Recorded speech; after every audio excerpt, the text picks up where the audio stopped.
തട്ടിപ്പിന്റെ ഒരു പുതിയ വേർഷനാണ് നിങ്ങൾ ഈ കാണുന്നത്. സ്ത്രീകൾ മാത്രം ജോലി ചെയ്യുന്ന വ്യാപാര സ്ഥാപനങ്ങളിലെത്തി സമ്പാദ്യ തട്ടിപ്പ് നടത്തുന്ന സംഘം സജീവം. ഇത്തരത്തിലുള്ള സ്ഥാപനങ്ങളിൽ ഉടമ ഇല്ലാത്ത സമയം നോക്കിയെത്തി സ്ഥാപന ഉടമയുമായി ഫോണിൽ ഒരു വ്യാപാര സ്ഥാപനത്തിലാണ് യുവതിയിൽ നിന്നും സ്ഥാപനത്തിന്റെ ഉടമ പറഞ്ഞു വിട്ടതാണെന്ന വ്യാജേന 8,500 രൂപ കൈക്കലാക്കി കടന്നുകളഞ്ഞത്. CCTV ദൃശ്യത്തിൽ നിന്നും തട്ടിപ്പ് നടത്തിയ ആളിനെ പോലീസ് തിരിച്ചറിഞ്ഞിട്ടുണ്ട്.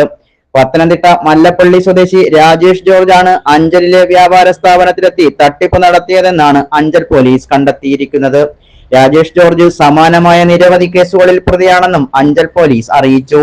ഇയാളെ കുറിച്ച് വിവരം ലഭിക്കുന്നവർ അടുത്തുള്ള പോലീസ് സ്റ്റേഷനിൽ അറിയിക്കണമെന്നും പോലീസ് ആവശ്യപ്പെടുന്നു.